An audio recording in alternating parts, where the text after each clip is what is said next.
नमस्कार साथियों, आईएफएमएस के संदर्भ में हमारे कुछ साथी लगातार प्रश्न कर रहे हैं। तो कुछ प्रश्न जो कॉमन प्रश्न हैं उन प्रश्नों को हम इस सीरीज़ में लेते हैं और उन प्रश्नों का हल देखते हैं। सबसे पहला प्रश्न है, एम्प्लॉय वेरिफिकेशन के लिए क्या ज़रूरी है? तो सबसे पहला काम डीडीओ मैपिंग होना ज़रूरी है, उसके बिना आप एम्प्लॉय वेरिफिकेशन नहीं कर पाओगे। और डीडीओ मैपिंग अगर आपके नहीं हुई है तो आप अपने जिला कोष कार्यालय से संपर्क करके और अपनी डीडीओ मैपिंग करवा सकते हैं। जिला कोष कार्यालयों को अधिकृत कर दिया गया है। अगर किसी डीडीओ की मैपिंग नहीं हुई है तो आप अपने जिला कोष कार्यालय से मैपिंग करवा सकते हैं। उसके बाद में हम मैपिंग हो जाने के बाद में डीडीओ द्वारा संपादित किया जाने वाला सबसे महत्वपूर्ण कार्य कौन सा है? ये है एम्प्लॉय वेरिफिकेशन। यानी जितने भी एम्प्लॉय आईएफएमएस 2.0 से माइग्रेट होके आईएफएमएस 3.0 पे आए हैं, उन सब एम्प्लॉय को डीडीओ के द्वारा वेरीफाई किया जाना है, उनकी डिटेल्स वेरीफाई की जानी है। तो ये सबसे महत्वपूर्ण कार्य है। इस वेरिफिकेशन के बिना उन एम्प्लॉयज़ का वेतन नहीं बन पाएगा। नेक्स्ट क्वेश्चन है, एम्प्लॉय वेरिफिकेशन में आर्ट्स के लेक्चरर की पोस्ट शो नहीं हो रही। तो आर्ट्स नाम से वो पोस्ट नहीं है, वहाँ पे लेक्चरर इन ह्यूमैनिटीज़ नाम से पोस्ट है। आप स्कूल लेक्चरर इन ह्यूमैनिटीज़ नाम से सर्च करें, आपको वो पोस्ट वहाँ पे मिल जाएगी। आर्ट्स नाम से वहाँ पे पोस्ट आपको नहीं मिलेगी। नेक्स्ट प्रश्न है, जनाधार नंबर और मेंबर आईडी शो नहीं हो तो डाटा सिंक्रोनाइज कैसे करें? तो आपने देखा होगा एम्प्लॉय वेरिफिकेशन में कुछ एम्प्लॉयज़ के जन आधार नंबर और मेंबर आईडी शो नहीं हो रहे, वो स्थान ब्लैंक आ रहा है। तो ब्लैंक आने का कारण है कि उन एम्प्लॉयज़ ने अपनी एसएसओ आईडी प्रोफाइल अपडेट नहीं कर रखी है, उसमें उन्होंने जन आधार नंबर फीड नहीं कर रखे हैं, उस वजह से वहाँ पर ये डेटा शो नहीं हो रहे हैं। तो उसके लिए क्या करना होगा? उसके लिए एम्प्लॉय अपनी एसएसओ आईडी में लॉगिन करेगा और एसएसओ आईडी में लॉगिन करने के बाद में ये जो तीर के निशान से मैं एडिट को दिखा रहा हूँ, यहाँ पे वो एडिट के जो निशान पे क्लिक करेगा तो उसके सामने अपडेट प्रोफाइल का ऑप्शन आएगा और उसमें सारा जो आधार है, जन आधार है या अन्य सूचनाएं हैं उसमें मिलेगी। और जन आधार अगर वहाँ पे फीड नहीं किया हुआ है तो जन आधार नंबर वहाँ पे फीड करके और अपडेट कर देंगे। कुछ समय के बाद में 1-2 दिन में वो डेटा वहाँ पे सिंक्रोनाइज होके और आईएफएमएस 3.0 पे शो होने लग जाएगा। ये आप ट्राई कर सकते हैं। इसके अलावा आप जो सेकंड चरण है उसमें आप ये करें, आईएफएमएस का जो पुराना लोगो, पुराने वाला जो मॉड्यूल है, आईएफएमएस 3.0 इधर है, लेकिन ये जो तीर के निशान से मैं दिखा रहा हूँ आपको, आईएफएमएस पुराना जो मॉड्यूल है, इसमें आप क्लिक करेंगे तो इसमें भी आपको जो यूज़र है, यूज़र के पास में जो फ़ोटो है उस फोटो पे आप क्लिक करेंगे तो वहाँ पे प्रोफाइल अपडेट का ऑप्शन आएगा, अपडेट प्रोफाइल। तो उसमें आपको देख लेना है कि वहाँ पे आपके जन आधार नंबर फीड है या नहीं। अगर वहाँ पे जन आधार नंबर फीड नहीं है तो आप वहाँ पे फीड करके और उसको अपडेट कर दें। तो इस तरीके से आप अपनी जो जन आधार मेंबर आईडी और जन आधार नंबर है वो सिंक्रोनाइज कर सकते हैं। नेक्स्ट क्वेश्चन है, एलिमेंट्री एजुकेशन की पोस्ट शो नहीं हो रही, क्या करें? तो इसके लिए अभी तक आपको वेट ही करना होगा, क्योंकि इसमें अभी तक एलिमेंट्री एजुकेशन की पोस्ट है वो नहीं दी गई है। अभी तक एलिमेंट्री एजुकेशन की पोस्ट शो नहीं हो रही है, क्योंकि अभी इनिशियल स्टेज पे आईएफएमएस 3.0 वर्क कर रहा है, अभी शुरुआत है, इसमें बहुत सारे टैब्स हैं वो जुड़ने हैं। अगला प्रश्न है, किसी कार्मिक के गलत डाटा वेरीफाई हो गए तो क्या करें? साथियों, डाटा वेरिफिकेशन का काम है वो बहुत ही महत्वपूर्ण कार्य है, बहुत ही ध्यानपूर्वक करना है। इसमें आपको किसी प्रकार की त्रुटि नहीं रहने देनी है। तो बहुत ही सावधानीपूर्वक आप करेंगे तो उसमें त्रुटि नहीं रहेगी। अगर त्रुटि रह गई है तो उसके लिए सुधारने का अभी तक ऑप्शन नहीं दिया गया है, मॉडिफाई का ऑप्शन है वो वर्क नहीं कर रहा है, इसलिए आप इसको बहुत ही सावधानीपूर्वक करें। हाँ, गलत अगर हो गया तो ऑप्शन ज़रूर आएगा उसको संशोधित करने का, लेकिन अब जो आप डेटा वेरीफाई करें बहुत ही ध्यानपूर्वक करें। किसी कार्मिक का नाम पिता के नाम में स्पेलिंग में त्रुटि है तो उसको संशोधित कैसे करें। साथियों, ये जो डेटा है आईएफएमएस 3.0 पे जो डेटा आए हैं वो पे मैनेजर से आए हैं, और पे मैनेजर में जो नाम, पिता का नाम और जन्म तिथि वो SIPF पोर्टल से आती है।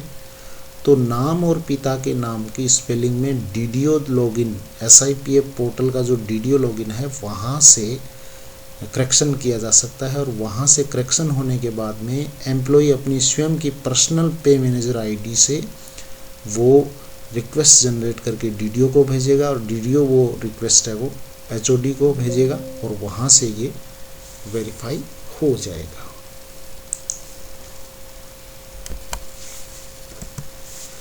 किसी कार्मिक की जन्मतिथि गलत आ रही है तो उस स्थिति में उसे जिला SIPF कार्यालय से संपर्क करना होगा और वहाँ से अपनी जन्मतिथि अपडेट करवानी होगी।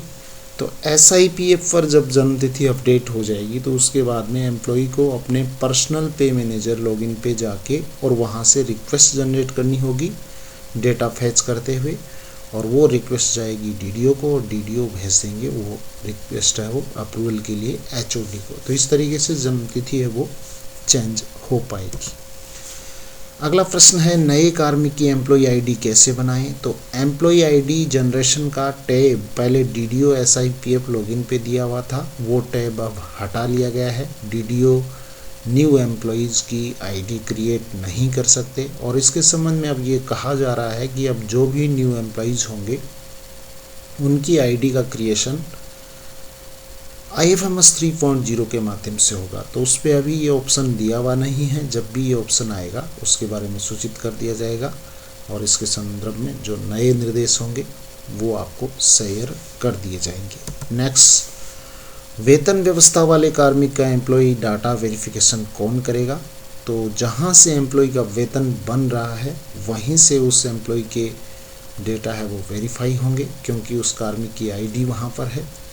हाँ, अपनी संतुष्टि के लिए वो जो DDO हैं वो उसके जहाँ वो कार्यरत है उस कार्मिक से एम्प्लॉय के मास्टर डेटा मंगवा सकता है, वहाँ के कार्यालयाध्यक्ष से प्रमाणित करवाकर अपनी तसल्ली के लिए उन डेटा के आधार पर वो DDO जिसके पास से वेतन बन रहा है वो उनके डेटा वेरीफाई करेंगे।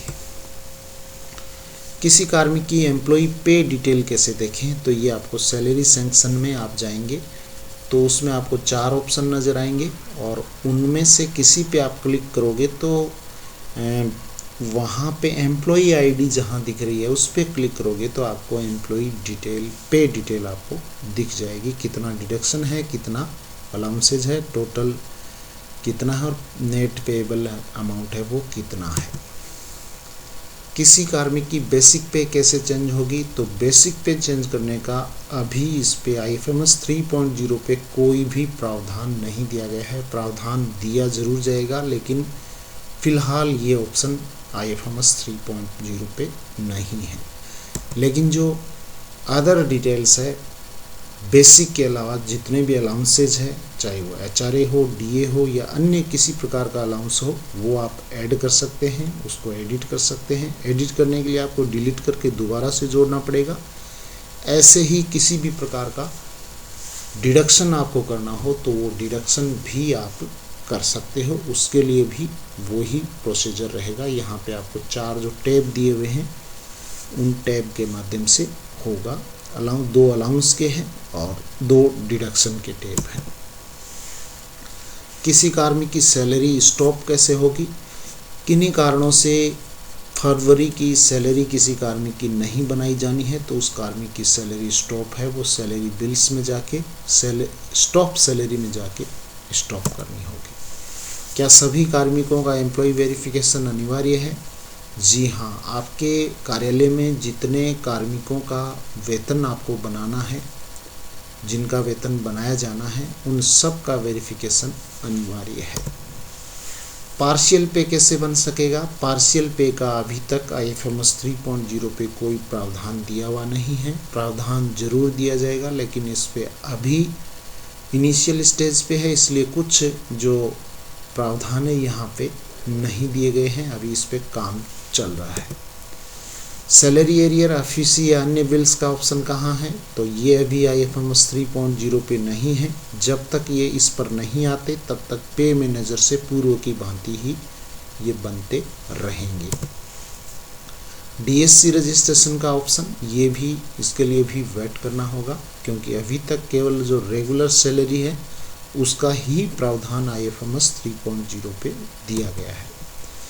PD हेड कार्मिकों के लिए IFMS 3.0 कब से शुरू होगा, ये अब 1 अप्रैल 2024 से शुरू कहने की बात कही जा रही है। नेक्स्ट है, किसी एम्प्लॉय का वेरिफिकेशन नहीं होने पर क्या होगा, तो उनकी सैलरी है वो ऑटो प्रोसेस नहीं होगी। और पोस्ट एलोकेट करते हैं तो डेजिग्नेशन वाले बॉक्स में पोस्ट शो नहीं हो रही है, तो उसका रीज़न ये है कि उस पोस्ट को आपने पहले से एलोकेट कर रखा है। आप ध्यान से देखिए, उस पोस्ट को किसी एम्प्लॉय के लिए एलोकेट कर रखा होगा, तभी आपको ये पोस्ट है वो शो नहीं हो रही है। तो ये थे IFMS 3.0 के संदर्भ में कुछ प्रश्न। आपके भी कुछ कोई प्रश्न हो तो आप कमेंट बॉक्स में लिखें, उन प्रश्नों का समाधान खोजा जाएगा और कुछ सीखेंगे। Thank you very much. जय हिंद, जय भारत।